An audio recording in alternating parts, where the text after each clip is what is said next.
Penerapan bully ini berlangsung sekitar 6 bulan hingga mengakibatkan tangan anak saya patah.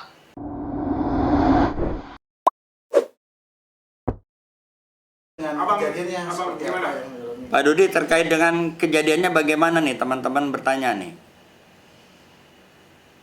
Oh ya, maksudnya kronologisnya gitu ya Pak? Iya, kronologis singkat aja Pak Dudi. Oh baik, ya. Terima kasih sebelumnya ya untuk atensinya. Saya sampaikan sekarang terkait kasus yang dialami oleh anak saya itu peristiwa kekerasan anak. Anak saya dianiaya oleh beberapa orang dewasa di lingkungan sekolah.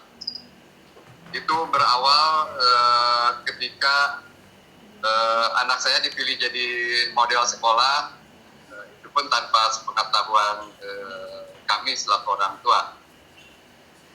Dari situ timbul kemudian sosial, anak saya dibully oleh teman-temannya dan itu pun di backup oleh guru-guru dan orang tua pelaku. Penerapan bully ini berlangsung sekitar 6 bulan hingga mengakibatkan tangan anak saya patah.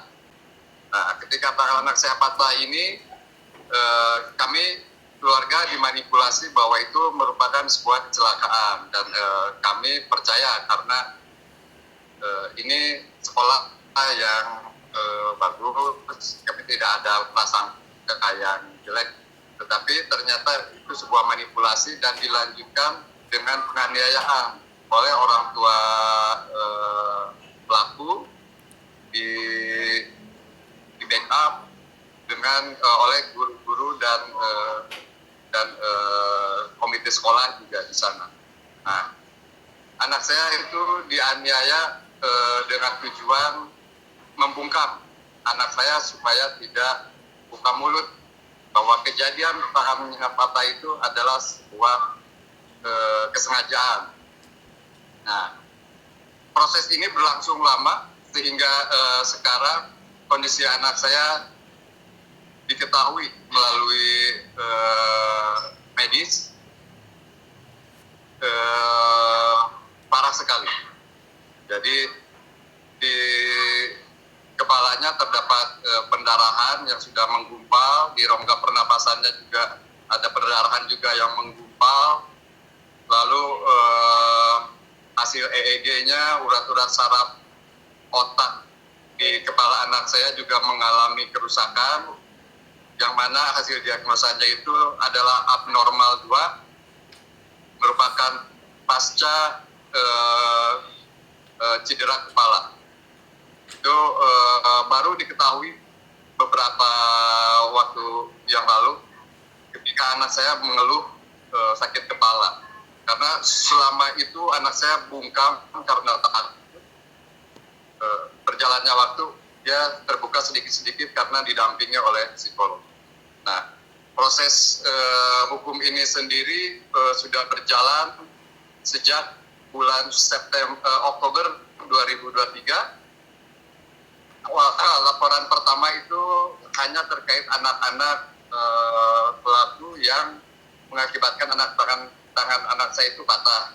Lalu di dalam perjalanannya anak saya mulai terbuka sedikit-sedikit tentang keterlibatan orang-orang dewasanya. Dari sana karena pihak penyidik tidak mau mengembangkan terhadap peristiwa yang dilakukan orang dewasanya, maka saya membuat laporan baru yang kedua terkait orang-orang dewasa tersebut. Nah, untuk laporan yang pertama itu sudah divonis bahwa kedua anak itu dikembalikan ke orang tuanya sebagai sanksi dari pengadilan. Sudah ada putusan inkrah yang mana anak ABH tersebut diharuskan berada di bawah pengawasan Bapak selama 3 bulan dan harus lapor juga seperti yang dituliskan di penetapan pengadilan tersebut. Nah, yang sekarang, yang laporan kedua sudah berjalan selama 7 bulan, masih menunggu menaik tingkat ke penyidikan. Nah, dalam prosesnya ini sendiri, kami selaku orang tua sebagai pelapor hanya bisa bersabar, menunggu dan menunggu. Semoga ada titik terang secepat, kayak gitu, Pak. Oke, Pak. Pihak sekolah menanggapi ini seperti apa nih, melihat hal seperti ini nih? Pihak sekolah, baik. Terkait pihak sekolah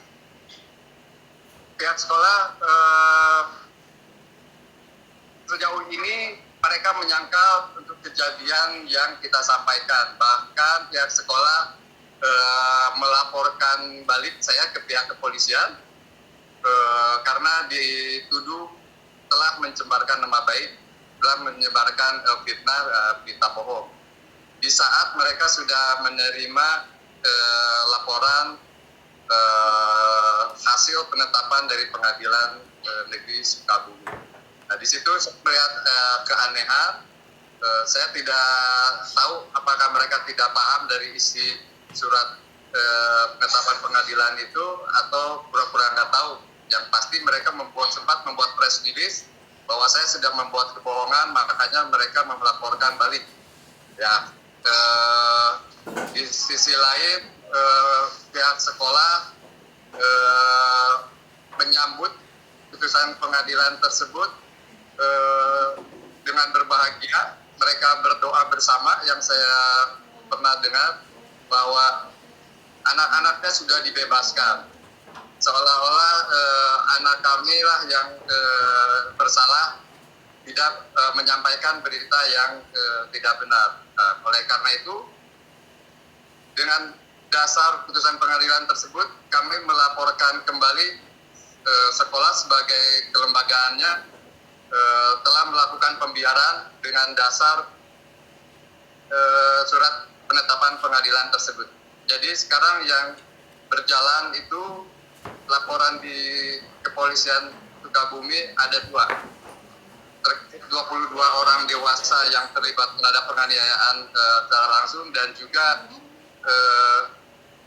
lembaga sekolahnya dilaporkan di dalam laporan yang berbeda. Oh ya, saya baru mengetahui sendiri setelah anak saya didampingi oleh psikolog.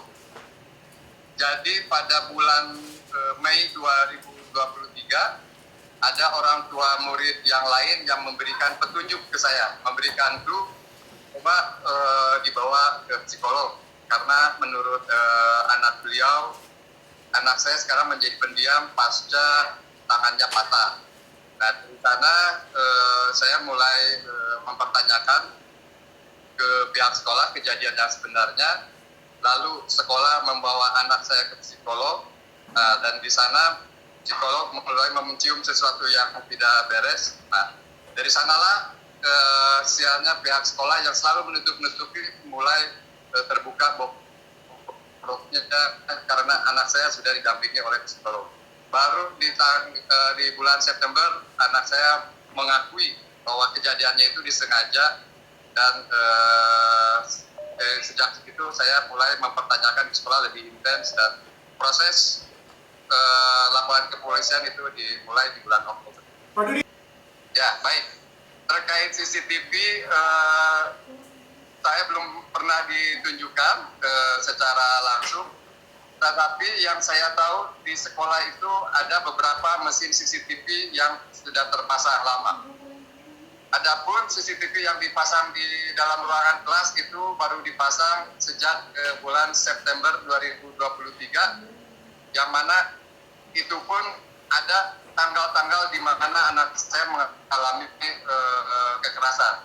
Nah, di luar itu pun tetap ada CCTV yang terpasang di area TK, dan juga ada yang terpasang di area SMP atau yayasan sekolahnya. Terdapat mesin-mesin CCTV yang bisa merekam kejadian-kejadian di mana anak saya terindikasi mendapatkan kekerasan. Sesuai dengan pengakuan anak saya, spot-spot tersebut seharusnya sudah ada CCTV yang bisa merekam itu. Namun sampai sekarang saya belum mendapatkan hasil CCTV itu. Jadi saya masih sabar menunggu gitu, Pak. Apa? Oh ya, jelas. Anak saya bercerita ke saya dan juga ke psikolog bahwa anak saya terus-terusan diancam, bahkan ketika sebelum tangan anak saya itu patah. Jadi selama perbulian dari bulan Agustus 2022 hingga tangannya patah di bulan Februari 2023, anak saya itu diintimidasi secara verbal untuk tidak mengatakan peristiwa yang sedang dialaminya oleh anak saya itu sehari-harinya di sana. Jadi ketika anak saya dibully pun, guru-guru itu sebetulnya tahu dan selalu yang direspon itu anak saya langsung dan dikatakan jangan usah bilang siapa-siapa ya, nanti kamu dapat masalah lebih besar dari ini. Dan diancam oleh kepala sekolah apabila anak saya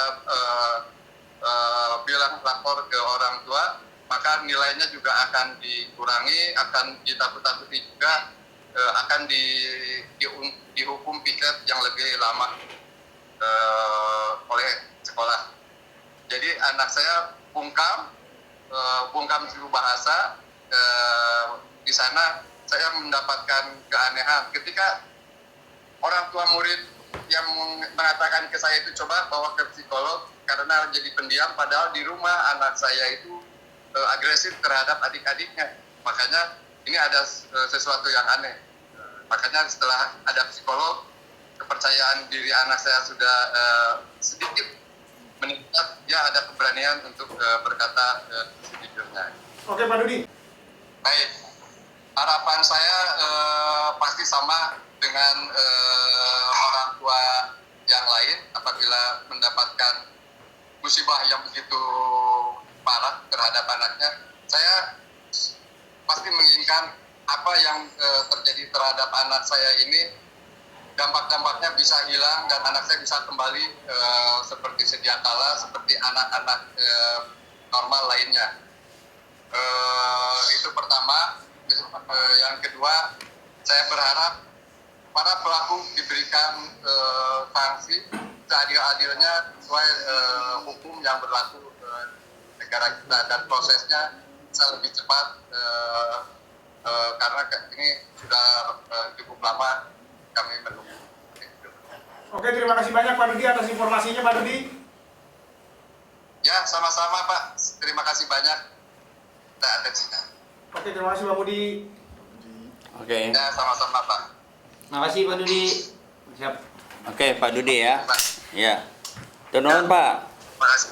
Ya, ya. Waalaikumsalam. Salam. Jadi otaknya ada cacat permanen, sehingga tingkah lakunya berubah, yang tadinya ceria jadi tidak ceria, yang tadinya berpikir bisa cepat ini jadi lambat, lalu tangannya patah. Nah setelah patah ya rugilah, harus berobat ke rumah sakit, harus perbaikan di otaknya dan belum sembuh sampai sekarang karena menurut dokter dapat cacat permanen dan psikologinya juga terganggu, sehingga banyak sekali kerugian baik fisik maupun non fisik begitu, termasuk biaya dari orang tua korban. Oh iya, tindak kekerasan yang saya menyedihkan itu bukan anaknya saja yang melakukan bullying, diduga orang tuanya terlibat. Ini saya juga nggak ngerti, dan gurunya juga diduga terlibat sama security. Jadi saya aneh ya, orang-orang sudah tua nih, sudah bangkotan, anak kecil loh di bawah 12 tahun ya dianiaya secara fisik. Anaknya baru, tadinya anaknya diam, tapi lama-lama akhirnya terbuka kenapa bisa begitu. Dan selanjutnya setelah dianiaya fisiknya dikasih obat seperti kapsul. Selalu setelah dianiaya secara fisik, pengakuan anaknya dikasih obat kapsul, sehingga badannya agak segar lagi, sakitnya agak tidak terasa menurut anaknya seperti itu. Nah, pada saat kejadian ya, anak itu memang tidak ada yang bantu, tapi memang kejadian itu disaksikan oleh beberapa siswa juga, hanya langsung diobatin, terus tenaga psikolog datang, ya, terus ada juga orang tua korban, karena anak ini bukan satu-satunya korban yang coba mendekati anak-anak. Anak-anaknya akhirnya mengaku dan minta maaf.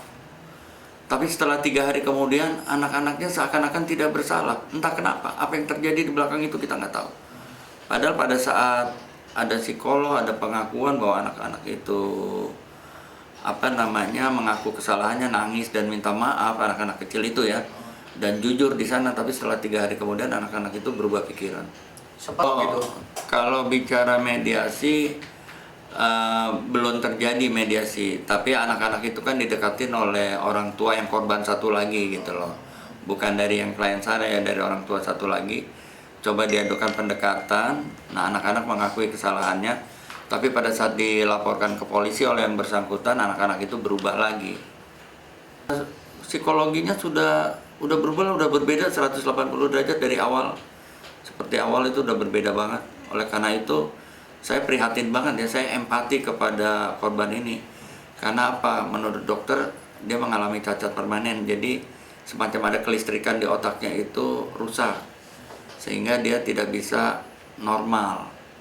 Ya, tapi saya berharap dengan pengobatan perlahan-lahan semoga bisa kembali normal, karena ini masa depan anak. Siapa yang bertanggung jawab? Bagaimana yang bertanggung jawab? Pelaku, orang tua pelaku, atau sekolah? Kan kejadiannya ada di sekolah. Kita mempercayakan anak kita di sekolah nih, ya, tiba-tiba ya sekolah tidak mampu, tidak ada manajemen terkait bullying terhadap anak. Ini kan salah sekolah. Bahkan klien kami tuh 3-3-nya anak sekolah tersebut di sana. Begitu percayanya orang tuanya kan, malah di belakang difitnah bicara sara gitu kan. Seakan-akan korbannya muslim dianggap sara, padahal ada yang korbannya non muslim juga ada beberapa korban non muslim, tapi tidak dianggap sara waktu itu. Sekarang korbannya non muslim dia berlindung seakan-akan ya dari unsur sara seperti itu. Kita sudah buat laporan di Polres, tapi kan masih belum berjalan dengan sebagaimana mestinya nih. Ya, belum berjalan dengan sebagaimana mestinya. Dan kemarin dari pihak Polres itu ngundang kita untuk gelar perkara, tapi pada saat ngundang kita gelar perkara, undangannya nyampenya habis maghrib. Diundang besoknya jam 9 pagi. Memang beliau-beliau aja yang punya giat, kita juga kan punya giat. Kalau ngundang tuh beberapa hari seyogyanya sebelumnya kan, bukan bersifat dadakan begitu. Nah, oleh karena itu kami keberatan ya untuk memenuhi panggilan, karena menurut kami tidak etis lah undangan datang habis maghrib, tetapi jam 9 besoknya harus sudah hadir ya. Jadi itu saya pikir bukan salah dari kami, salah dari yang undang dong. Masa dadakan? Kita semua sama-sama punya giat, sama-sama saling menghargai lah, menurut saya itu.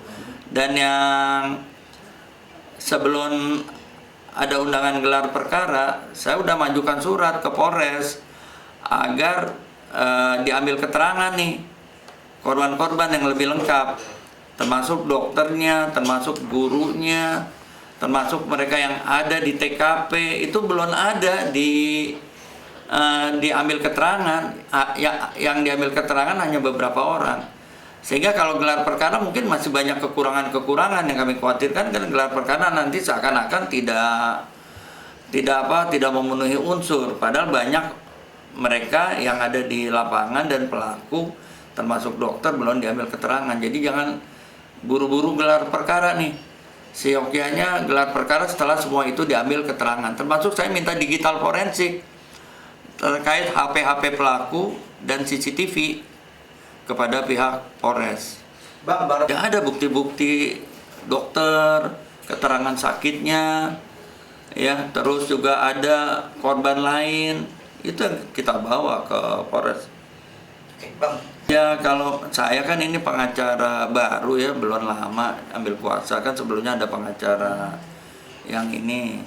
Nah, hanya dari laporan klien bahwa kasus ini sudah hampir 7 bulan tidak berjalan. Nah, sehingga kami hanya sebagai pengacara baru kan kemarin mengenalkan diri Polresta tuh. Ini loh surat kuasa saya dan ini sudah dicabut dengan kuasa yang lama, begitu kan kita mengenalkan diri. Sudah ketemu kanitnya tim saya. Lalu kami mengajukan surat untuk Polresta mengambil keterangan dari mereka-mereka yang belum diambil keterangan, termasuk dokternya dan kawan-kawannya yang ada di TKP.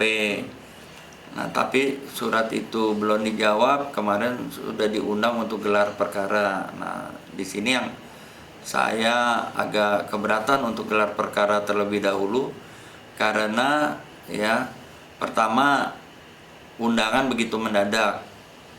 Yang kedua, banyak yang belum diambil keterangan. Jadi bagaimana bisa gelar perkara dengan normal kalau banyak yang belum diambil keterangan gitu kan? Oleh karena itu, seyogyanya saya minta kepada Polresta untuk mengambil keterangan dulu ya, termasuk digital forensik dulu untuk pembuktian. Karena kan kasus sudah lumayan berjalan lama tuh. Dan diperiksa lah ya CCTV-nya, HP dari mereka yang pelaku, termasuk HP dari guru-gurunya, seperti itu. Semua yang berkaitan dengan perlindungan anak saya akan datangkan. Begitu, itu udah pasti itu. Udah pasti. Ini harapannya saya minta dari pihak sekolah ya, dari pihak sekolah kita bicara sejujur-jujurnya aja lah. Ini masa depan anak. Kita bukan dalam keadaan berperang. Kita hanya bertanya siapa yang tanggung jawab terhadap cacat permanen ini, terhadap klien saya, siapa yang bertanggung jawab. Saya tidak mau berperang. Ayo kalau kita bisa selesaikan secara kekeluargaan. Kalau tidak nggak apa-apa, kita lewat jalur hukum. Karena sebenarnya anak itu ya sudah ada putusan pengadilannya, udah ada tuh ketetapan pengadilannya bahwa memang terjadi bullying. Makanya mereka 3 bulan itu dalam pengawasan Bapas. Tapi memang tidak tertulis terang benderang di situ. Tapi kita harus menyadari bahwa udah ada ketetapan pengadilan bahwa para pelakunya itu di dalam pengawasan Bapas selama 3 bulan. Bapas itu badan pemasyarakatan kan, diawasi itu anak-anak itu selama 3 bulan. Dan mereka tuh dikembalikan dididik kepada orang tuanya. Karena masih di bawah umur 12 tahun, kecuali di atas 12 tahun beda. Ya, tapi karena masih di bawah umur dikembalikan kepada orang tuanya.